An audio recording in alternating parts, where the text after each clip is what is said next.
Dan setan ora goblok piye. Kalau ada anaknya kiai 5 lanang kabeh sih, alim kabeh iku didu. Mergo rebutan pondokin. Aslinya pondok satu titik di desa itu. Misalnya ning Beduan ya di Medan. Gara-gara tuh konflik itu terus sing sitok minggat ning Kalimantan. Gara-gara anak kiai yo gawe pondok ning Kalimantan. Sitok minggat ning Sumatera, anak kiai yo gawe pondok ning Sumatera. Cara setane uga ngedu, malah pondok tetap satu titik. Tapi setan itu goblok, ora roh. Akibat ngene iku ora roh. Akhirnya dulur didu menyebar. Lah wong saleh menyebar ning ndi menyebarkan sujud, menyebarkan Jadi setan yo ono goblok, muga ora ngaji, muga nak ngaji rene roh, ana ngono ora usah ngono. Andai kan tidak diutik kan satu titik. Nggih betul. Tapi setan niku nek ana wong saleh iku didu. Nak didu ono sing kecewa minggat. Lah migate wong saleh ndak ape gawe apa? Mosok ape gawe dugem. Baru kula anggere wong saleh tukaran Gus iku tukaran gara-gara tukaran sak migat ning Papua ya alhamdulillah. Apik. Kula niku ra Gus kancaku ya Gus-Gus sing minggat ki kuat. Angger pamit kula ora tau tak tangisi. Bernuwun kok minggat to. Migate Gus nek nganti piye. Paling yo gawe podok kok gawe apa. Setan nganti saiki belum tahu. Mulane muga-muga ora roh. Jadi artinya nak pangeran ngersakno itu segampang itu. Lo coba di Ponegoro kan konflik sama keluarganya yang dulu ada yang mungkin sebagian problem. Neng Sulawesi ya tetap gawe nopo. Bon. Enggak negone semua yang kerdeng tinti. Wali Songo ya. Sunan Kalijogo agak pati cocok buyut Sunan Kudus. Rapati cocok akhirnya dakwah ning jidul di daerah kene. So akhirnya ono ya mono dakwah rong khatam terus dadi Islam macam-macam. Sati terus no. Tapi ya baru kayak gue no Islam dok tingkir dok Solo dok Jog. Cara rapat tukaran Sunan Kalijogo menyewangi Sunan Kudus, Sunan Bonang dan gue berhubung baru kayak tukaran sidik-sidik. Jadi bahasa saya itu buyut-buyut itu Sunan Kudus itu dua dukung Arya Nopo. Penangsa. Kalijogo dukung mungkin itu. Setuju ya. Buat kurang satu terus-terusnya. Wah saya mau Jogja diulang putus, biut-biut keluar itu dianggutus. Serau satu jero-jero. Dan jelas barokah. Mau tukaran ya utak-utak yang pantura. Barokah tukaran ya dong. Jadi, tapi orang usah terus nangun tukaran barokah orang usah meningun. Pokoknya apa yang ngangeran singer sano kabeh baru, tapi orang usah diciptakan. Ono suami istri pegatan terus. Ya kadang yo baru kasing wedok untuk bojo luwih bener. Akhirnya alhamdulillah saiki bojo wapiah. Padahal sing lanang tau GR, mak pegat iso apa ya piye malah ape. Iku pangeran. Makanya mikir Islam yo mikir. Sekarang kan ndak orang terlalu semangat Islam terus dia konsep Islam harus menguasai negara. Akhirnya memaksakan jadi pemimpin. Jadi Islam harus kultural. Akhirnya kejauhan Islam. Muat Islam kudu kaya, jebule kedunyan deknane. Islam kudu fikih, bebas hisab, kefikiran akhirnya buruh Cina. Justru kakean konsep bisa mari kuat. Lah ya ana sing wah Islam kudu sugih, nek sugih ben kuat. Jebule bareng sugih kedu. Ana sing milih fikir ae ben tambah hisab, kefikiran Islam buruh Cina. Islam harus merebut negara supaya ada konsep khilafah. Pas ngrebute wis ngafir-ngafir wong akeh. Pas prosesnya wis dadekno perkara. Islam harus kultural, juga main-main gong wae malah sindenan terus. Kasih do dakwah, mergo kakean apa? Kultural ora usah dikonsep, wis ben mlaku. Pangeran dhewe sing ngatur Islam. Kayak apa agama ini pernah ditinggal orang-orang terbaik. Mulai para sahabat tabi'in sampai wali songo, nyatanya tetap Iku nunjukno agama ini diurusi Allah Subhanahu wa taala. Kenapa khidmah wae? Kayak saya yang mengkhidmah Islam. Khidmah itu berbakti memberi pelayanan pada Islam. Tapi ra usah ngrasa mimpin apa Islam, apalagi membuat konsep untuk Islam. Justru konsep kita ini nanti yang merusak. Karena tadi ngendikan ulama-ulama wa inna minal ilmi ila jahlan. Kadang ilmu itu tetap melahirkan kebodohan. Kenapa? Ketika ulama ditanya innal ilmi tuhyanan katuhyanil mal, karena ilmu itu punya keangkuhan, kelajutan kayak lajutnya harta. Misalnya gini, saya seorang faqih. Ditanya sesuatu yang tidak mendesak pun saya jawab hanya karena mempertahankan kredibilitas saya sebagai seorang faqih. Padahal jawaban saya itu malah bahaya bagi Islam. Misalnya gini contoh gampang. ada orang misalnya Ruhin baru tobat, dia sholatnya salah, rukuknya salah. Terus saya ditanya sama Fauzi, Gus sholatnya Ruhin sah apa enggak? Wong dia enggak memenuhi syarat dan rukun. Tentu saya sesuai disiplin fikih saya bilang enggak sah. Karena sujudnya ngongkrong atau dia sholatnya Fatihahnya ada. Padahal andaikan saya ada jawab lebih baik. Karena apa? Bisa saja menurut Allah sholatnya dia enggak sah secara fikih tapi diterima Allah. Karena dari tidak sholat menjadi sholat. Itu kan ibarat begini. Orang makan tela yang agak-agak beracun, tapi tidak racun yang mematikan. Itu baik apa enggak? Ya tidak baik jawabannya. Tapi kalau bandingannya daripada tidak makan sama sekali, tentu baik makan. Nah, kesalahan itu yang, makanya kata Imam Ghazali, kesalahan itu yang dialami para fuqaha mu'asirun sekarang. Setiap pertanyaan itu dijawab. Dan ironisnya karena sesuai disiplin. Ya tidak bisa. Makanya saya pernah punya teman divonis dokter 2 bulan lagi mati. Terus teman itu gak doyan mangan. Tapi sarannya dia hidup kalau ada obat dari Jerman itu. Kalau ada obat dari Jerman dia hidup. Kalau enggak ya mati ya. Tak tili mati kapan? Kan ini udah. Kabarnya orang mulai mana? Sesuk sopan orang bulan. Lu ke orang bulan cepet kok mana sih? Kowe iku iman mulai cilik, memangnya mati ku gak rong wulan kasih sowae iso wae engko. Wong pangeran sing di otoritasnya wae ra jajeni rong wulan 3 wulan kok dokter jajeni ke percaya, men aneh-aneh wae. Saya tak takoni Israel lah menika. Terus iya ora mesti bener kok tak imani. Lah iya kok. Wong cek goblok iku mondok rong wulan iku ora mesti sesuk ya mungkin. Nah padha-padha mungkin sesuk ya mungkin kok ya. Oke. Bodoh-bodoh mungkin kok milih sing rong wulan, milih sesuk ae. Milih sesuk saiki tak istighfar be aku, tak ngaji, dadi keren mati sesuk. Bulit bodoh nele biasa. Terus iki urip kok.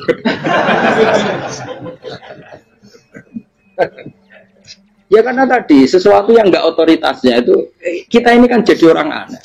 Agama mulai dulu mengajarkan kita beribadahlah kepada Allah seakan-akan kamu mati besok. Nak kowe santri tenan tanpa diancam mati 2 wulan iku nanya nak ibadah kok mati sesuk 2 wulan iku kesuwe. Lho kula nganti saiki perasaan kula nggih urip sedina. Mulane kula di 200.000 cara kula nggih kathah. Urip nganti sesuk ya di 200.000 di aki ya. Ana wong butuh dhuwit akeh mergo nyongkone urip suwi. Terus kula akhir lan kula ora pati seneng derajat sesuk mati kok di derajat bareng sesuk. Ya kita mangka anak tamu tuh akhirnya dia terus mulai rileks, mulai sebelum malah ramati. Maksud saya itu kita makanya kembali lagi antumul fuqara'u ila. Kita ini butuh. Makanya kalau suwun-suwunnya anut para nabi dan kalau ada kesalahan para wali, para nabi, itu kesalahannya apa? Mimba bihasanatil abrar sayyiatul muqarrabin. Jadi nabi itu karena hubungannya dengan Allah sangat apa? Dekat. Sehingga hal-hal yang cara dohir itu salah, tapi itu menjadi berkah dan kita tidak pernah kayak apa sulhul apa Hudaybiyah. Makanya kata Abu Bakar nggak ada sulhun a'dhamu minal Hudaybiyah, nggak ada perdamaian yang lebih afdal ketimbang Hudaybiyah. Makanya saya itu termasuk ulama yang setuju, misalnya di McGill di Amerika atau di Kanada itu kan ada Islamic Studies. Saya pernah ditanya, Gus, kalau ada sekolah perbandingan agama, menurut kamu setuju enggak? Saya bilang enggak masalah. Yang penting asal yang dikaji itu Islamnya, bukan orangnya. Kalau yang dikaji orangnya ya copet Indonesia ya Muslim. Kadang koruptornya ketua partai Islam. Wonge kan macem-macem. Yang dikaji Islamnya loh, asal yang dikaji Islamnya. Jangan orangnya. Orangnya bulat-bulat. Wah, juara lah no. Juara. Karena pikiran saya niru Hudaybiyah. Ketika Islam didiskusikan secara masif, tetap yang unggul itu Islam. Makanya Rasulullah minta, nggak apa-apa, semua perkara saya setujui, cuma jangan larang orang mendiskusikan Islam. Akhirnya di Mekah, di Darun Nadwa, di pojok-pojok kampung, di perapatan-perapatan orang tanya, sebetulnya Muhammad itu maunya apa? Mereka ada yang bilang, ya Muhammad kepinginnya wong nyembah pangeran. Pangeran itu apa sih? Gaya langit bumi. Akhirnya sih gitu, iya, pangeran di pantas sih gaya langit bumi, pangeran ulah tahu saya apa-apaanan. Soalnya saya mulai cerita, iya, aku tahu nyembah pas dua luang.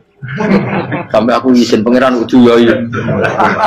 Ono sing cerita meneh, aku tahu pas nyembah pas tangane coplok. Waktu cerita kenaifan-kenaifane pangerane. Ya gara-gara boleh dulu nggak boleh dilarang oleh negara. Negara itu pinternya Nabi. Ya mau aku jaluk orang boleh mendiskusikan. Karena kalau didiskusikan pasti ja'al haqqu wa zahaqal. Mohon kalau terus nanya. Inna wa yusmi'u may yasha wa ma anta bimusma'il man fil kubur. Alam tarono ta ora ngerti sira ta alam tekse ora ngerti sira ana wa ing satuna wa ta'ala iku anjala nurono sapa wa minas sama'i sanging langit. Awan nurono ma'an ing banyu. Fa akhrajna mongko ngetokno sapa ingsun fi tetep ing dalam dawa akhirna iltifatun ta iltifat. Iltifat itu pindah anil ghaibati sanging dhamir ghaib. Mestine kan fa akhraja. Tapi dadi napa? Fa akhrajna. Harusnya kan Allah menurunkan hujan dari langit, kemudian Allah mengeluarkan beberapa buah. Tapi diganti apa? Fa'akhirnya. Kemudian kita Allah maksudnya. Kami Allah menurunkan bihi sebab anane mak samarot dan ing boro-boro buah. Mukhtalifan ingkang warna-warna apa alwanuha boro-boro warnane samarot. Maksudnya Allah ingin menunjukkan kekuasaan. Sekarang orang sama-sama dari sperma. Ada yang kafir, ada yang mukmin, ada yang kriting, ono sing bangir, ono sing elek. Anggap aja kayak buah. Buah itu dari tanah yang sama, dari air yang sama. Kemudian melahirkan buah yang beda. Memangnya misalnya buah sing kecut ya ning bumi Indonesia. Pinggirnya ditanduri pelem manis ya ning bumi Indonesia. Mestinya kan kalau buminya sama kan nak kecut kabeh, nak manis. Tapi ternyata enggak. Allah bikin buah yang macam-macam rasanya, macam-macam warnanya dari tanah yang satu, dari air yang satu. Itu kenapa begitu? Ya saking kudrahnya Allah, saking kekuasaan Allah. Mustalifan khali warna-warna apa alwanu berapa warnane samarot kaafdoro kaya dene ijo. Wa ahmarolan abang wa asfarolan asfar. Asfar itu agak kekuningan. Wa irial lan yane kabeh. Wa minal jibali lan iku setengah saking berapa gunung judadun uti berapa dalan. Delala Allah masih ada gunung sing tak tahu diambah manusa ya. Delala ada desain alam yang paling layak ada ya selalu ada yang layak dilewati jamu juda tori kontek sedalan filmiri landiane apa jabal bidon kang putih ya kados gunung-gunung teng Indonesia. Nah didelok wajo kemudian ada jalan mesti nyelirit ketok putih wa khumrun lan ana sing kemerah-merah ron ke kuning-kuningan ya mukhtalifun ingkang beda-beda alwanuha apa pola warnane judat fil jibal bisidati ana sing terjal waduk filan ana sing kropos ya kaya gunung-gunung itu kan ana sing apa cengkramane ku enak berarti sidah ana sing napa dari tanah sing napa kropos wa qara bi busud lan pira-pira watu kemloso ya kuna manane kemloso watu besar sudun kang ireng-ireng atfun ala judat suhur nek pira-pira watu syadidatu sawati kang banget ireng. Artinya gini loh, intinya misalnya bumi itu dari apa kita tidak pernah tahu. Kalaupun tahu, kita tidak bisa mengendalikan. Nyatanya bumi warnanya macam-macam, buah-buahan ya macam-macam. Itu nunjukno kabeh iku kudrahe Allah Subhanahu wa taala. Yuqalu den ucapno kaciran kang akeh aswadu tur banget ireng hirbibun wa qalilun hirbib aswad. Niku bahasa mawon guys, pokoke wong Arab niku biasa ireng banget, ireng jelinteng. Lah ngeten. Aswad itu maknane iku wong Jawa to, nek muni ireng banget misal ireng jelinteng. Pokoknya wis ireng disifati sesuatu yang mempertegas apa? Kehitamannya. Wa minan nasilan setengah sing manusa wa dawabilan pira-pira tan napa kewan. Walanami lan pira-pira raja kaya. Jadi kalau dawab itu mulai melata ya dawab, mulai kodok ya dawab. Nanti mulai kewan apa saja itu dawab. Kalau an'am itu lebih yang agak terhormat kayak apa? Kambing, kayak unta, sapi itu maksudnya apa?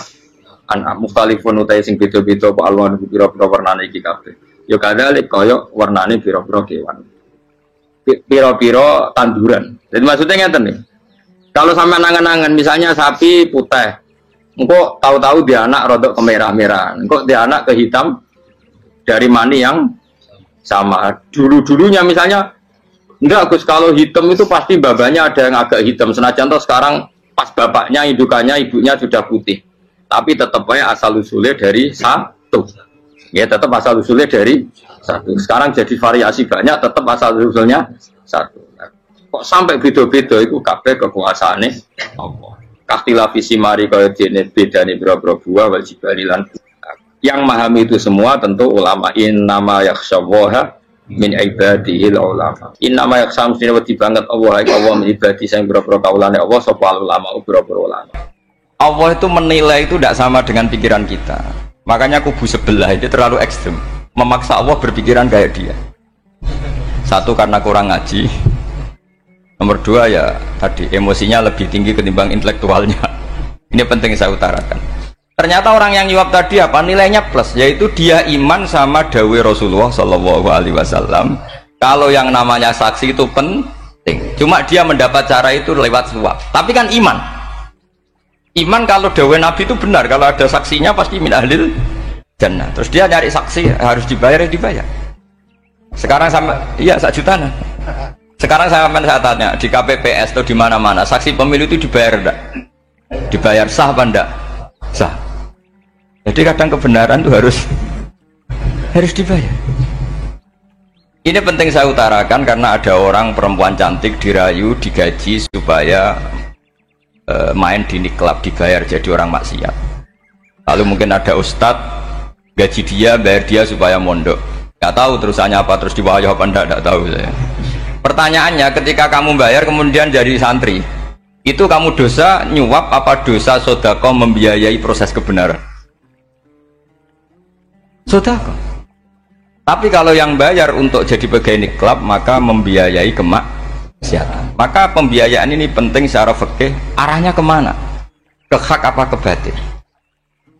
Jika di Fathul Mu'in diterangkan misalnya ada orang layak jadi pemimpin dan kemudian rivalnya itu orang yang menyesatkan atau calon perusak bangsa ya, maka calon pemimpin yang soleh itu wajib berkompetisi meskipun bibadlil mal, karena kalau yang memimpin orang fasik kampung ini rusak. Kalau yang memimpin orang soleh kalau nggak bayar juga nggak jadi, maka wajib bayar. Lah yang soleh bayar ini berstatus sedekah, tapi yang batil ini berstatus suap. Kenapa demikian? Karena yang namanya riswah atau ada yang baca ruswah adalah pembayaran untuk mengehakkan barang batil dan membatilkan barang hak. Sementara pembiayaan orang soleh adalah untuk memperkuat hak. Nah orang tuh nggak tahu, yang ngajinya tidak hatam-hatam tuh taunya pokoknya ar-rosi wal murtasi benar. Tapi nggak pernah mikir lalu definisi riswah atau ruswah itu apa? Ini bukan provokasi supaya semua calon bupati gubernur nyuap enggak, hanya nyuruh mereka sodako saja. Jadi kalau nggak jadi, tapi sodako betul ya, kalau nggak jadi ya tetap ikhlas ngomong dari awal memang sodako. Lah soal geremeng ya bawaan manusia gitu ya. Ya nggak apa-apa kami tetap geremeng. Ini penting saya utarakan, makanya menurut saya itu bangga dengan Pak Hamid karena sepupu mbah saya itu karena alimnya. Meskipun banyak orang mensifati beliau wali dan memang wali betul, tapi saya tetap menstatuskan beliau orang alim yang dari kelaziman alim itu beliau wali. Jangan dibalik, wali dulu baru alim. Karena dalam beliau orang lasem dan kaidah di lasem itu fakullu alimin waliyullah walaysa kullu waliyillah aliman. Jadi kalau kaidah di daerah Jawa Tengah itu semua orang alim pasti wali, tapi kalau wali tidak mesti alim. Sehingga kalau menstatuskan alim itu keren, kalau di Jawa Tengah status alim itu keren. Dan soal keramat yang kaitannya dengan Mbah Mun itu masyhur itu dulu ketika Mbah Hamid santai-santai sama Pak Taifur sama keluarga lah. Beliau mau istirahat, kemudian yang datang Kiai Maimun, Mbah Mun zaman itu masih dipanggil Gus. Apa pur ada Pak Taifur di situ. Kata Pak Taifur kalau manggil Pak D itu Gus Mun. Dan itu Mbah Hamid ngendikan rajulun alimun, ada Pak Taifur orang lelaki yang alim yang wali. Di beliau muji Mbah Mun juga alimun dulu, rajulun alimun wali. Ini penting saya utarakan karena kesanatan keilmuan beliau jelas dari beberapa keluarga di Lasem. Karena di daerah Fakhriyah itu yang tempat lahirnya Pak Hamid juga lahirnya mbah saya. Itu mbah-mbahnya sudah orang alim, termasuk Kiai Sidik Jember itu juga lahirnya di kawasan pondoknya Pak Hamid Fakhriyah. Dan Kiai Sidik punya anak yang namanya Ahmad Sidik yang jadi apa? Rois Am yang sekarang ada Gus Firjon macam-macam, itu semuanya juga keluarga Lasem. Nah saya cerita keluarga ini penting bukan karena tafakhur atau tabai, bukan, karena Allah itu membuat satu tradisi besar memang lewat dzurriyyah. Sehingga Allah ngendikan misalnya ulaikal ladzina an'ama Allahu 'alaihim minan nabiyyin min dzurriyyati Adam wa mimman hamalna ma'anu wa min dzurriyyati Ibrahim wa Israila wa mimman hadaina wastabaina. Karena tanpa dzurriyyah itu enggak ada tradisi, enggak ada kultur. Misalnya saya menjadi hafal Quran, dulu bapak saya itu tiap zaman Mbah Hamid masih sugeng, yang semaan di sini itu pasti bapak saya, namanya Kiai Haji Nur Salim. Kadang diajak baca Quran di kamarnya Kiai Hamid. Karena kalau bapak saya itu mantu ponaan sama Mbah Hamid. Itu dulu bapak saya memotivasi saya supaya hafal Quran itu gini, kowe kudu hafal Quran. Nak kowe hafal Quran, iku kepaten obor. Engko anak merapal luwe duwe alasan. Jadi kalau ada Gus tidak alim itu mesti salah bapaknya. Karena kalau bapaknya bisa baca Wahab, anaknya mau baca primbon tuh malu. Tapi kalau bapaknya sudah bacanya WA, anaknya jadi primbon. Era cucu sudah dukun, era cucu sudah kayak Dimas Kanjeng, nanti itu pasti itu. Karena nggak ada rasa malunya. Tapi kalau bapaknya alim baca Wahab misalnya, juga Qanaah, anaknya juga itu figurnya, cucunya juga gitu figurnya. Makanya disebut dzurriyatam ba'duha min ba'd. Ini penting. Dulu Mbah Mun itu sering ngijazahi saya, itu persis ijazahnya bapak, ijazahnya Mbah Hamid. Kalau punya amplop itu ya dibeda-bedakan, ini amplop dari tamu, ini dari pejabat, ini dari orang fakir. Jika penggunaannya juga sesuai itu, tidak serampangan. Karena dianggap amanat, kalau kita salah tasarruf maka menjadi hisab. Kalau sekarang nggak salah dikumpulkan. Orang desa salam template wadol pitik kuru, wedhus kuru. Ambek guse dikutuku HP seri terbaru itu kan kasihan ya. Padahal sing salam template itu ibunya kerja di Malaysia, mungkin gelantungan ngecat tembok di Malaysia. Hasil salam template digugus tuku HP terbaru itu kan nggak imbang. Nah tuku tasbih kan sumbut. Ini bukan nyindir tapi ngamuk. Jadi ini penting karena semuanya itu ada hisabnya. Walatus alunna yauma idzin anin naim. Karena tradisi ini harus kita teruskan ala qadril istithaq. Karena itu nanti yang mengawal ilmu. Kemudian termasuk tradisi mengakui santri goblok, ini penting. Itu enggak ada santri sebarokah santri goblok. Makanya dulu Mbah Mun, Mbah Hamid, Kiai Alim itu kalau sama santri goblok ya tidak benci. Enggak kayak sekarang semua orang bikin sekolah unggulan. Sekolah unggulan itu kritik saya hanya memproduksi orang-orang yang nantinya mendapat. Kalau kamu punya santri hafal Quran, nanti hadiahnya umroh. Tanglanya umroh, santri pinter hadiahnya beasiswa. Tapi hubungannya sama negara itu mendapat. Sementara santri yang goblok hidup di pedalaman Kalimantan, karena di sana belum ada masjid, bikin masjid dia. Sebagian hartanya dipakai masjid, sebagian hartanya dipakai bangun masjid. Ini yang goblok pendiri masjid, yang pinter pengajian di masjid dibisaroi uang kas masjid. Artinya gini. Ya kalau halalnya halal, tapi kita mbok yoroh hikmahnya orang-orang goblok gitu. Supaya kita tetap ngaji Rabbana ma khalaqta hadza batila. Semua ini ada gunanya. Subhanaka ma khalaqta. Jadi semua ini ada gunanya. Maka bagi santri-santri yang goblok, tolong nanti saya di Fatihai karena saya ini pembela Anda. Lo yang ngomong biar saya karena saya terkenal santri pinter. Kalau yang ngomong sampean goblok kan nggak ada yang percaya. Oh, padune padha gobloke kan gitu. Yang ngomong harus saya. Saya itu niru Rasulullah Shallallahu Alaihi Wasallam. Nabi itu kalau ada santri serabakat pinter itu diwaris sak surat usung nang mulai pinter. Banyak itu. Balighu anni walau ayah, ada sahabat ngaji hanya diajari idza zulzilatil ardu, sudah kamu pulang, sudah pinter. Karena betul. Sekarang coba diangen-angen, ada santri alim alamah, mungkin bakasnya furu'iyah, gimana hukumnya Jumatan jumlahnya itu 40 kurang atau 40 pas imam. Kemudian ada yang batal satu, hukumnya gimana? Dia mikir furu'iyah. Sementara yang goblok, dia di desa tertinggal gak ada masjid. Piye caranya dia masjid? Ini bikin aslul ibadah, yang sini sudah khilaf tentang yang gak penting. Jadi orang goblok kadang lebih keren. Akhirnya apa? Duriannya yang goblok nanti jadi orang alim alama ngekholi wong goblok karena pendirinya biasanya orang pati pinter. Itulah Allah Subhanahu wa taala. Ada bikin sesuatu itu sia-sia. Nah, saya ini korban ilmu itu. Akhirnya santri saya banyak yang nggak jelas. Ya, Tapi ya saya terima saja. Saya santri itu macam-macam. Ada yang profesor, ada yang doktor, ada yang goblok, ada yang baru tobat kemarin, ada yang Cina lagi seneng ahli sunnah wal jamaah, macam-macam. Semuanya ngaji sama saya. Karena saya tetap berkeyakinan Rabbana ma khalaqta hadza batil. Ini penting saya utarakan karena khazanah kita ini jangan digerus oleh orang yang tidak bertanggung jawab.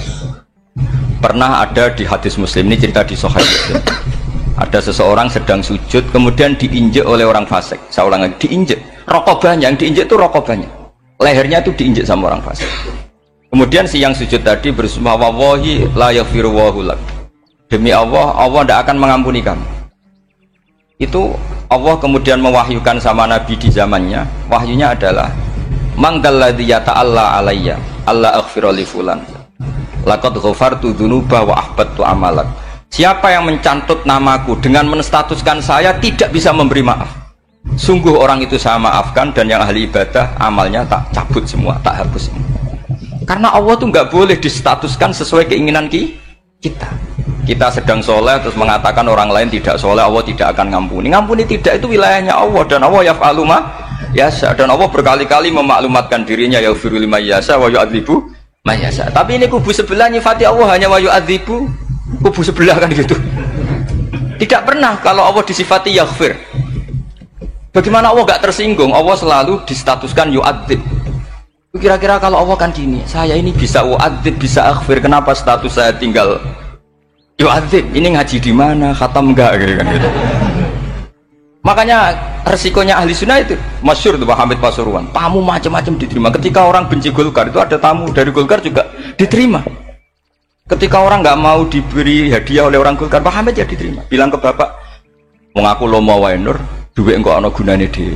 Sing marai rawan hisab itu kan kamu dapat uang nggak jelas kemudian kamu pakai pribadi. Kalau orang-orang soleh kan nggak pernah dipakai, kan aman saja. Loh, dihisab apanya? Wong hanya peralon. Kalau istilahnya Mbah Hamid itu peralon. Datang diberikan orang lagi, datang diberikan. Kalau kena kamu kan hisab. Terus kamu nyate makan wareg glegeken. Nah, itu uangnya nggak jelas dipakai nyate glegeken, ya mesti hisab. Kalau nggak jelas ya disedekahkan. Kalau ingin bebas apa? Bisa. Tapi kalau sering sedekah biasanya nggak bebas dari miskin. Tapi kalau kamu wali kan tetap kayak Pak Hamid itu masyhur bisa kok. Tapi kan nggak jadi miskin. Kamu nggak terkenal sakok tapi miskin. Ini nggak wali. Ini penting. Jadi kebanyakan orang ekstrim karena mensifati Allah Taala itu hanya dengan status yu'adzib, tidak dengan status yaghfir. Dan itu mereka harus ngaji lagi. Kurang apanya Rasulullah SAW? Nabi sebagai manusia benci sekali sama pembunuh Hamzah karena qatilu ahabbin nasi ila Rasulillah. Itu sama Wahsy. Siapa yang nggak tahu Wahsy? Qatala ahabban nasi ila Rasulillah, itu qatala Hamzah. Dan ketika Nabi nyuwun sewu maksud no Wahsy, Allah malah nurkan ayat laisa laka minal amri syai'un aw yatuba alaihim. Ada pilihannya aw yatuba alaihim. Apa yang terjadi? Justru Allah mentobati Wahsy. Memaafkan Wahsy, mentobati Wahsy. Ada sahabat yang dipuji Nabi Hamamatul Masjid, akhirnya su'ul khotimah. Kita tahu ceritanya siapa? Sa'labah.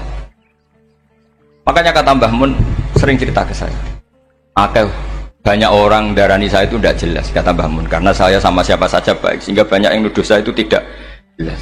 Kata beliau, ulama paling jelas ya saya ini, karena masih orisinil, kata beliau. Tapi pakai bahasa Jawa, karena tadi Mbak Idris bilang ada yang MA ya, Madura asli tadi, makanya saya terpaksa bahasa Indonesia tadi. Kata Mbah Mun, ulama paling jelas ya saya, karena saya menyikapi siapa saja baik, karena di hati saya hanya membaca laisa laka minal amri syai'un aw yatuba alaihim aw yu'adziba. Kenapa kamu memvonis si buruk? Bisa saja nanti baik. Yang sedang baik bisa saja nanti bu. Kalau nasib seseorang nggak jelas, kenapa kamu sikapnya jelas? Nah, ini orang-orang nggak ngaji itu memaksa orang lain jelas. Ini kubu sebelah pasti salah, ini pasti benar. Oh, manusia kok dipasti-pastikan gimana? Kita ini tidak nabi. Kalau nabi maksum pasti benar.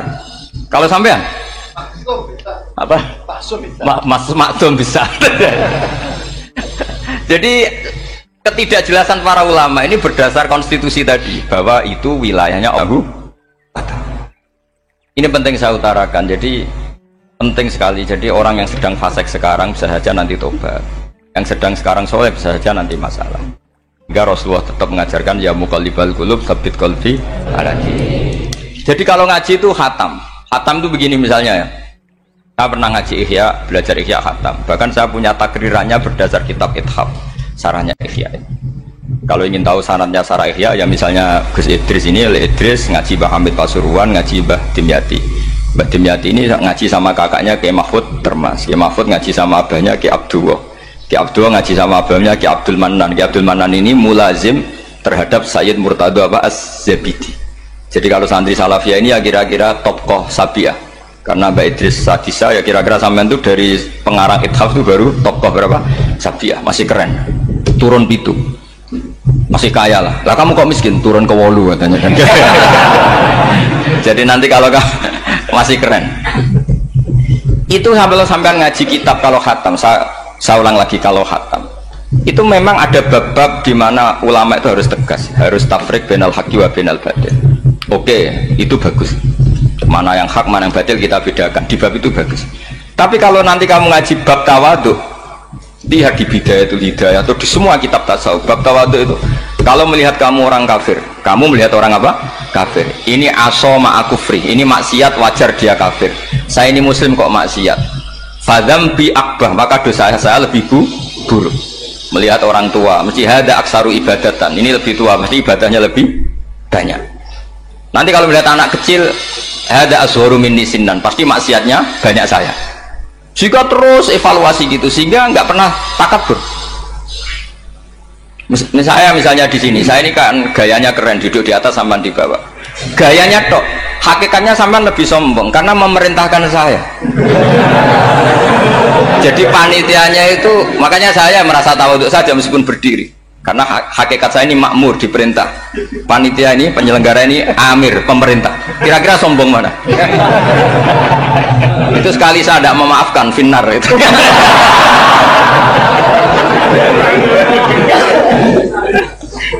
Tapi insya Allah tak maafkan, Pak. Iya masih insya Allah. Jadi ini penting. Jadi mbok ya orang-orang yang ekstrim itu mikir keinginan Rasulullah SAW itu umatnya meninggal dalam keadaan baik. Makanya benar tadi, notulen tadi, kalau doa, kalau ingin mandi itu memang harus ada jadabnya. Tapi yang asli loh ya, jangan gaya-gayanan. Ya asli betul, yang nggak khilaf memang asli. Itu ada seorang wali doa di depan Nabi itu begini, ya Allah saya harus jadi orang soleh. Allah diharuskan itu kan nggak sopan ya. Ya Allah saya ini harus jadi orang soleh. Kenapa? Sekali saya soleh maka surroh habibu, yang senang kekasihmu. Sekali saya fasik maka yang senang musuhmu, yaitu iblis. Tinggal jenengan milih mana, nyenangkan kekasihmu apa nyenangkan musuhmu. Akhirnya ada aku ya sudah soleh aja, soleh ini kok doa kok neror orang ini. Kira-kira gitu. Jadi ya Allah saya harus jadi orang soleh. Kalau saya jadi orang soleh surroh habibuk, yang senang kekasihmu. Kalau saya jadi orang fasik yang senang musuhmu. Sedangkan tinggal milih saja, menyenangkan kekasihmu apa menyenangkan musuhmu. Kira-kira Allah senang mana? Senang menyenangkan. Wah itu doa paling mustajab. Tapi syaratnya harus anti bikolbin dan dari ijazah nggak mandi, itu ijazah nggak mandi. Maka ini tidak saya ijazahkan. Nanti kalau kamu ngalami isak sendiri, ngalami wujdi sendiri, terus ngalami itu, insya Allah makbul. Ini mau gaya-gayanan copy paste nggak diterima itu. Jadi wali-wali dulu itu kalau berdoa itu sederhana, tapi dari hati yang paling dalam. Makanya Nabi Musa itu terkenal, orang paling seenaknya sendiri dan Nabi Musa hubungannya dengan Allah. Tapi sama Allah dimaafkan karena orisinil, tidak bikin-bikin. Rasulullah juga itu, kalau sudah marah itu doanya gitu. Cuma celakanya ditiru Nirawarisman dulu itu. Nabi itu ketika perang Badar itu jelas kalah, nggak mungkin menang, sudah jelas kalah. Nabi hanya 313 orang kafir, 1000 dengan perlengkapan apa? Sudah lengkap semua. Setelah perang dilihat itu jelas kalah. Seri awal yang memang kalah betul. Doanya Nabi apa? Allahumma intuhlik hadil isobah lam tu'bad badal ya. Ampun Gusti, silahkan bikin kalah, tapi ra ono sing roh najenan pangeran. Mohon lahiran jenazah di pangeran, serano sing roh. Enggak ada ibadah. Intuhlik hadil isobah lam tu'bad badal ya. Kalau engkau menghancurkan kelompok saya ini, jenengan sebagai Tuhan tidak ada yang nyembah lagi. Karena yang nyembah tinggal kelompok kita. Tapi yang ngendikan Nabi, kalau kamu niru tidak bisa. Gak bisa kamu doa, ya Allah saya ini santri salafiyah, kalau saya bodoh menjadi presiden buruk terhadap alumni salafiyah.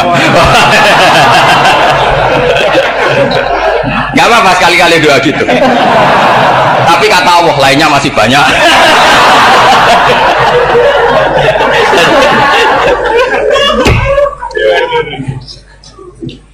Tapi itu syaratnya tadi harus ada al-wujdi wasima. Jadi makanya Imam Ghazali punya kitab al-wujdi wasima. Karena ada masrob, ada syarab. Jadi wali ngikuti para nabi itu ada masrob, ada syarab. Sehingga perasaannya itu beda. Saya punya sekian contoh. Makanya tadi saya bilang di sini yang cerita nanti tak baca Arabnya ya, tabarruk dengan Jamil apa? Salim. Jadi Nabi menyontohkan gini ya. Hubungannya Nabi dengan umatnya itu kata Rasulullah ibarat orang punya unta atau sapi yang susah, yang sarodat itu berat. Kalau bahasa sini apa begitu? Yang larat ya Pak? Melayu. Terus orang-orang lain ingin membantu, kubu sebelah ingin bantu, tapi ketika mereka ingin bantu malah unta ini tambah lari karena asing. Semua selain pemiliknya ini kan bagi unta itu asing. Jadi mau dibantu ditangkap tambah lari karena ini orang asing semua. Ngajinya agak jelas, asalnya agak jelas, tapi mau ikut rumah Islam ini asing semua. Akhirnya kata Nabi yang punya unta tadi datang, kemudian ngambil rumput, terus unta itu dipanggil, kemudian unta itu ngikuti. Kata Nabi, ibarat saya seperti itu. Kalau saya yang memimpin Islam, saya yang merawat umat saya, maka umat akan mudallalah, akan nurut. Tapi kalau yang rumat kalian, malah Islam menjadi kacau. Kenapa menjadi kacau? Karena tadi nyifati Allah saja salah. Orang Islam baik dihukumi kafir hanya karena tahlilan, hanya karena manakiban dihukumi kafir. Sekarang inginnya Nabi orang menjadi muslim apa kafir? Inginnya Nabi orang menjadi muslim apa kafir? Muslim. Lalu gara-gara melakukan perilaku tertentu dihukumi kafir. Iya, ziarah wali songo musyrik, nyekel patok musyrik. Katanya minta sama mayit. Padahal saya andekan jadi mayit itu diziarahi sampean nggak seneng. Nggak senengnya karena ya kadang murid itu jari gurunya ya kurang ajar. Masa gurunya dibilang gini, ya Allah, ingkana musinan fazid fi ihsani, wa ingkana musian fatajawaz anhu. Kata gurunya, soleh tenan darani ingkana. Makanya saya tidak suka zaman ziarah ke saya. Kecuali doanya ditasihkan dulu ke saya. Makanya nggak boleh ziarah itu pada Nabi, bisa murtad kan? Coba itu baca di depan Nabi, murtad gak? Ya Allah kali ini baik maka gini, kalau buruk masa Nabi baiknya ingkana.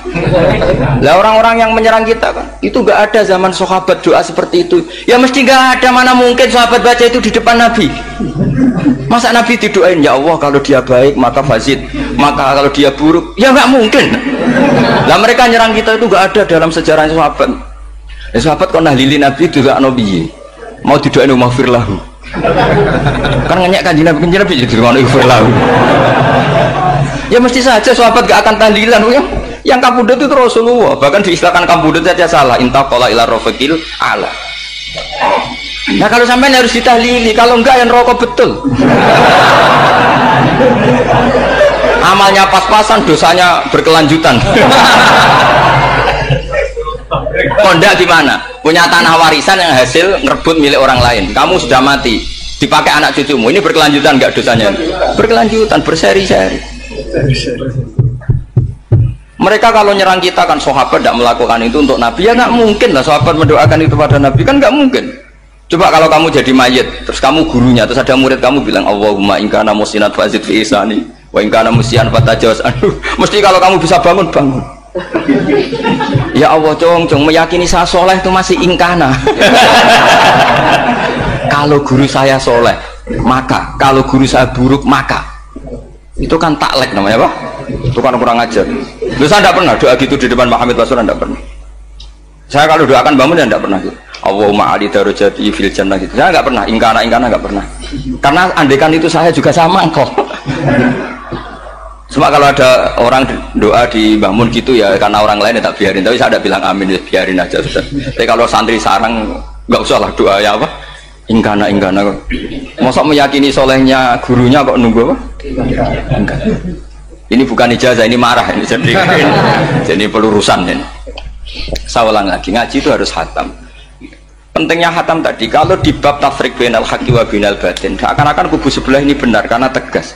Tapi kitab itu tidak hanya bab itu, juga ada bab tawadhu. Di bab tawadhu itu, misalnya kita melihat orang kafir, ini wajar maksiat kan dia kafir. Masa saya mukmin maksiat? Dan ini kafir bisa saja nanti husnul khotimah. Saya muslim bisa saja su'ul khotimah. Sehingga tetap tawadhu. Melihat yang lebih sepuh ini aksaru ibadatan minni. Melihat yang kecil asghar berarti aqallu maksiatan minni, sehingga melihatnya itu tawadhu. Jadi kalau di bab tawadhu semuanya orang itu mungkin. Nah di sini Rasulullah SAW mengajarkan, ketika malaikat Jabal bilang, Muhammad, orang yang mendustakan kamu saya tungkepi gunung biar mati semua. Kata Rasulullah, saya berharap keluar dari tubuh mereka min aslabihim, dari keturunan mereka orang-orang sing mukmin. Sudah karuan kafir saja Nabi tidak berhenti berharap. Jangan-jangan nanti keturunannya mukmin, dan itu betul. Kita tahu Abu Lahab punya anak Darroh itu mukminah, Abu Jahal punya anak Ikrimah juga mukmin. Dulu Walid bin Mughirah musuh besarnya Rasulullah punya anak Khalid bin Walid. Sekarang orang-orang yang abangan nggak hafal Quran, kadang anaknya hafal Quran lewat program PTPG, kadang yang hafal Quran malah anaknya nggak hafal. Makanya kalau pas wisuda sampai bingung. Gurunya itu sampai nangis. Kenapa nangis? Ini anaknya orang nggak hafal Quran tapi sudah hafal, saya gurunya nggak hafal kata. Nah kenapa bisa jadi hafid? Karena guru sewaan kata. Itu banyak sekali. Ini penting saya utarakan supaya ekstremitas itu berkurang. Logika-logika yang dibangun ulama itu ngikuti riwayat. Agama itu ngikuti riwayat, bukan sekedar akal. Saya punya contoh ketika kitab Ihya menutup kitabnya, yaitu Imam Ghazali. Itu ada dua orang, ini di akhir kitab Rojak dan dipakai nutup kitab Ihya sebagai rojaknya Imam Ghazali. Ada dua orang min ahlinar dipanggil sama Allah. Ini sekaligus ijazah, kali ini ijazah betul. Yang dipanggil di ke surga itu masih muqayyad dan biangkalil jahim, masih muqayyad, masih dibelenggu sama atribut neraka. Terus sama Allah ditanya, piye jong kabarin rokok? Wah syarra maka dan Gusti rokok jenengan takokno sekarang ra enak. Terus kata Allah, ya sudah kamu kembali ke sana karena kamu memang orang fasik. Itu lari semangat mau ke neraka. Ini ijazah, semangat disuruh kembali ke neraka itu semangat lari. Allah tanya, loh Jom kenapa kamu semangat? Ya Allah, saya ini sudah kapok. Dulu ketika di dunia kamu perintah, engkau perintah, saya tidak semangat. Maka kali ini jenengan perintah saya semangat. Karena saya sudah kapok. Setiap engkau perintah saya ada lari semangat ke neraka.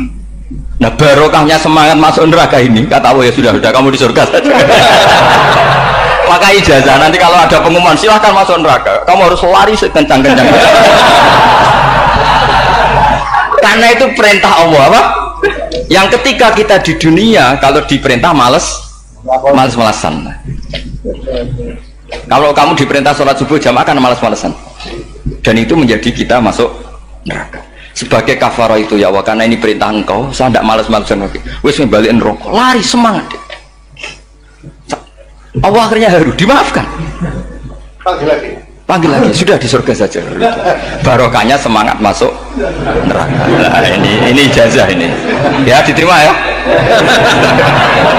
Kok enggak semangat terima ya. Yang kedua enggak. Sudah kamu kembali ke neraka, pelengahan gitu. Enggak semangat. Allah dilihat terus enggak semangat. Kenapa kamu toleh-toleh ya Allah? Saya tidak pernah ngira ketika engkau manggil saya ke surga, kemudian engkau kembalikan lagi ke neraka. Ya sudah di surga saja, barokahnya husnudzon. Jadi ini ijazah, kamu milih dua itu, milih yang mana terserah. Artinya apa? Logika kamu itu tidak mesti masuk apa yang dilakukan oleh Allah Subhanahu wa Ta'ala. Itu logika kamu kan tidak masuk, tapi Allah yaf'alu ma yasha. Ini penting saya utarakan. Nah tapi orang-orang ekstrim itu maunya nyifati Allah dengan status yu'adzib, yantakim, Jabbar, Qahar. Sifatnya Allah Ta'ala itu 99. Kenapa apa kamu hanya satu?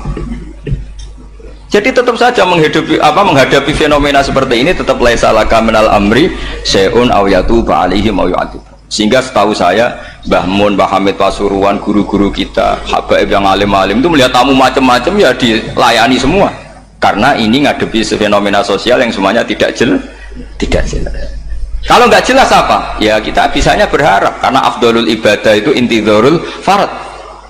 Kalau belum Islam sekarang kita harapkan nanti. Kalau bapaknya enggak kita harapkan anaknya. Kalau anaknya belum kita harapkan cucu. cucunya. Karena agama ini limangka nayarjuwo hawal yaumal akhir. Agama ini bagi yang terus berpengharapan, bukan bagi yang putus asa.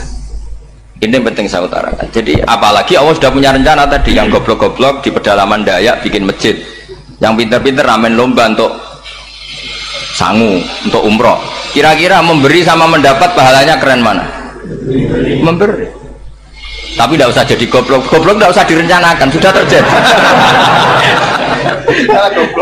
Jadi makanya saya bela karena sudah terjadi gitu. Tapi tidak usah direncanakan.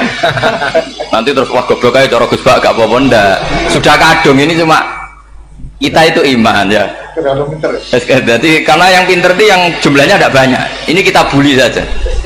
Karena kamu bully pun tetap mulia kan orang pinter ini. Tapi kalau orang goblok gak dibela habis dia. Yang pinter buat dikritik kayak apa kan tetap mulia kan. Lah yang muji sudah banyak, saya ngeritik saja lah. Ini tidak akan jatuh. Tapi yang goblok ini kan nggak ada yang bela. Saya sebagai umatnya Rasulullah, pecinta umat Rasulullah tak bela, tenang saja. Ada hikmahnya apa? Hikmahnya orang goblok. Betul loh, saya itu sering ketemu dokter, ketemu profesor tuh nangis. Tak tanya kenapa nangis. Bapak saya itu petani, saya di Jogja sampai jadi dekan, jadi rektor. Tapi saya sekarang rektor, anak saya sekedar SMP naik itu sudah senang. Nggak dengar kabar ketangkep BNN sudah senang. Padahal saya ini ahli metodologi. Ternyata pinter bapak saya. Karena bapaknya tadi hanya petani bisa menjadikan anaknya profesor. Tapi profesor tidak mesti bisa jadi. Anak saya anak SMP aja sudah senang. Karena Allah ingin membuktikan pinter kamu itu tidak ada artinya di depan iradatullah. Di depan apa? Iradatullah. Supaya orang tunduk. Lu coba yang jadi ulama tabi ini tuh rata-rata abnaul mawali. Anaknya budak yang dimerdekakan. Karena Allah seperti itu. Ada yang tokoh yang tadi zuriyatam ba'duham 4 itu harus kita jaga. Saya termasuk orang yang ditakdir punya mbah-mbah alim, itu juga harus dijaga. Yang enggak alim peluangnya masih banyak. Banyak sebanyak-banyaknya. Asal tadi lewat jalur sregep, dan kalau bodoh ngaji saya nanti. Tak ajari robbana ma khalaqta hadza napa? Karena ayatnya gitu, min dzurriyyati Adam wa mimman hamalna ma'anu wa min dzurriyyati Ibrahim wa Israil. Terus terakhir ditutup wa mimman hadaina wajtabaina. Itu umum. Tidak jalur nasab, siapa saja yang hadaina wajtabaina. Ini penting saya utarakan, jadi ini sebagai penutup tak baca teks Arabnya supaya kita dapat barokah jami'ul kalim. Karena sebarokah-barokahnya bahasa Jawa atau bahasa Indonesia masih barokah bahasa Arab. Cuma kalau tidak saya terjemah dulu, nanti saya baca ini kamu amin, amin dikira doa aja sih. Makanya ini diterangkan dulu, biar gak korban apa? Diamini. Karena saya ini pernah Jumatan di satu kampung, imamnya itu sepuh. Imamnya sepuh, khutbah itu gak selesai-selesai. Karena dia gak bisa menyelesaikan sesuai teks di bukunya itu. Yang belakang mantul terus amin amin. Akhirnya Pak Khotib ngadeg lagi, tunggu doa tunggu.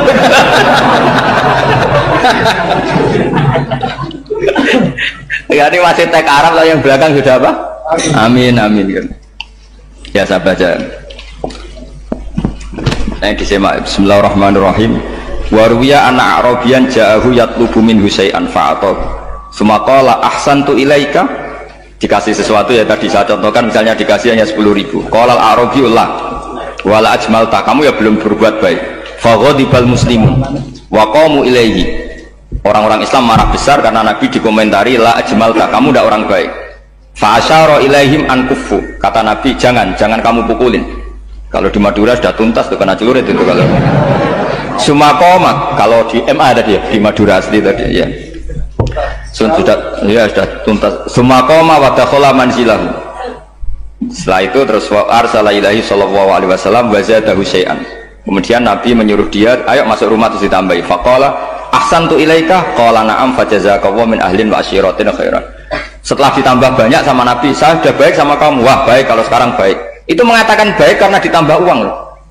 Bukan karena dari nuraninya, karena ditambah uang, ditambah duit. Amplopane ditambahin. Faqala lahu Nabi sallallahu alaihi wasallam, innaka qulta ma qulta wa fi nafsi ashabi min dzalika syai'un. Fa in ahbabta faqul baina aydihim ma qultu baik. Ma qulta baina yadayya hatta yadhaba ma fi sadrihim alaika. Kamu tadi ngomong dan menjadikan sahabat saya tersinggung. Coba sekarang klarifikasi supaya mereka clear apa? Itu menunjukkan klarifikasi itu termasuk wataknya Rasulullah Shallallahu Alaihi Wasallam. Tadi kamu menyinggung saya di depan umum, maka sekarang kamu muji saya juga harus di depan umum supaya clear, supaya mereka tidak punya perasaan macam-macam. Sudah akhirnya qala na'am falamma kana al-ghadu awil asyu ja'a faqala sallallahu alaihi wasallam inna hadzal arabiyya qala ma qala fazidnahu fazama'nahu radiya kadzalik qala na'am fajazakallahu min ahlin wa asyiratin khairan. Terus faqala Nabi sallallahu alaihi wasallam, ini penting ya bagi semua dai, bagi semua ustaz, masali wa masalu hada masalu rajulin lahu naqatun syaradat alaihi fattaba'an nasu atau fa'atba'an nasu falam yaziduha illa nufuran fanadahum sahibuha khallu baini wa baina naqati fa inni arfaku biha minkum. Jadi namanya unta, sapi atau kuda itu lebih terbiasa sama pemiliknya sama orang lain. Sama pemiliknya. Kalau orang lain ikut mantu ketika berat malah tambahlah lari. Sama kiai sama umat itu, kalau kiai kan punya syafaqah sama umat, maka inginnya umatnya dimaafkan. Tapi kalau kubu sebelah inginnya mengkafirkan, mendosakan, membid'ahkan, nah, itu bisa diharap nggak umat mau kembali, malah lari. Makanya saya pernah ngalami ini serius. Ada orang tukang ngafir-ngafir nawang NU gitu. Di majlis, satu majlis dengan saya. Singkat cerita, semua NU pinter. Wahai jamaah duhur itu, wahai sholat, ayo jamaah, aku gak sholat. Kenapa? Kafir sholat bareng. Gak wajib mengkafir sholat. Tidak usah kafir, sholat saja. Mereka itu kan omongannya ta'arud, mengkafirkan kita tapi mewajibkan kita sholat. Sholat wajib gak bagi orang kafir? Gak wajib. Berani gak mereka mengatakan yang dikafirkan tidak perlu sholat karena sudah kafir? Berani gak kira-kira? Gak berani. Jadi omongan mereka itu paradoks semua, karena memang gak pernah ngaji. Gak pernah apa? Gak pernah ngaji. Ngajinya betul-betul gak pernah khatam tadi. Ya, jadi kata Rasulullah, fa inni arfaqu biha minkum wa a'lamu fatawajjaha baina yadiha fa akhadha minkum mil ardi faradda hatta ja'at wastanakhat wa shadda 'alaiha rahlaha wastawa 'alaiha wa inni law taraktukum kaqaulihi. Terus ya sudah seperti itu. Faradda hatta ja'at wa shadda 'alaiha rahlaha wastawa 'alaiha wa inni law taraktukum. Terus itu walhasil itu terusannya hadis itu, kalau saya membiarkan dia dengan keyakinannya tadi mengkritik saya dan dia mati, maka dakhalan. Jadi intinya gini, senang Nabi dibayar itu sah. Senang Nabi dibayar itu sah. Senang Nabi dibayar itu sah. Jadi ya kalau ada maulid terus kiainya ngasih makan-makan terus menjadi senang Nabi karena ada Bukharinya, itu juga sah. Ono zaitune sah. Terus kiainya senang karena untuk amplop juga sah. Jadi ini sudah ini sama-sama sah. Karena untuk kebaikan selalu sah. Makanya mungkin di sini ya habis doang kajian di sini mesti ada sarapannya pertama. Yeah. Kopi dan sarapan ngaji pagi. Yeah. Jadi orang datang ingin sarapan tidak apa-apa. Tidak apa-apa, sah itu. Sah. Sayyid Muhammad juga gitu, kalau ada orang ngaji dikasih uang juga sah.